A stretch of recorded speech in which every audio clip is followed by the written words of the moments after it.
It is so good to be with you all. What an extraordinary crowd, and it was organized in just a few days. It's amazing, amazing. There are few issues in Washington that could so easily bring together leaders of both parties in both chambers. But the survival of the state of Israel and her people unites us together, and it unites all Americans, all Americans. Let me be very clear. The United States stands unequivocally with our neighbor, our friend, our ally, Israel. They are neighbors in a global sense, that's right.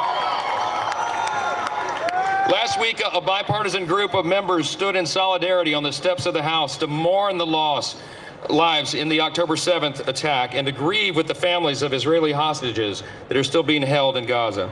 We heard heartbreaking and tragic accounts of their kidnappings. And of course, as you know, many of those families haven't received an update on their well-being since that day. As a parent myself, I can begin to comprehend their despair. All of us feel that way. This morning, we watched the horrific film that was produced by Hamas from their own cameras as they committed the assault. It's unspeakable.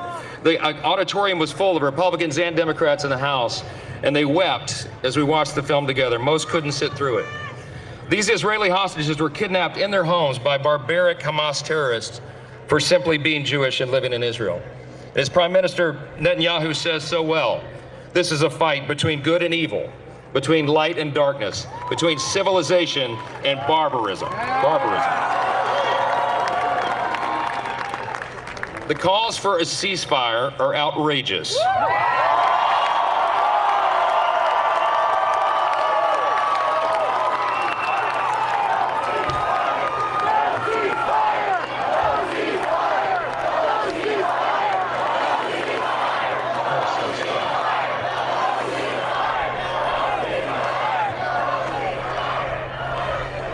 We stand with you in that. Hamas terrorists waged the bloodiest assault on Jewish lives since the Holocaust, and there are hundreds of hostages, many of them Americans, still stuck inside Gaza.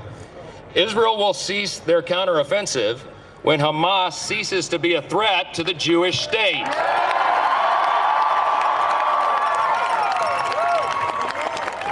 But Hamas's genocidal and anti-Semitic rhetoric isn't just confined to Gaza, as you know. The war in Israel has awakened an alarming amount of anti-Semitism towards Jewish people here in the United States and across the globe. From the halls of Congress to college campuses, this rise of anti-Semitism must be stopped.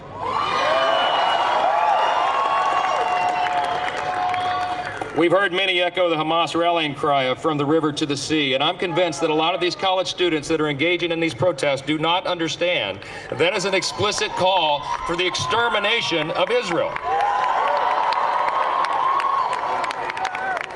It is happening daily in our country, as you know, and it is unacceptable for Jewish Americans to feel unsafe at home. It is unacceptable for Jewish businesses to face violence, vandalism, and threats. It is unacceptable for universities to allow Hamas apologists to assault and accost Jewish students on campus.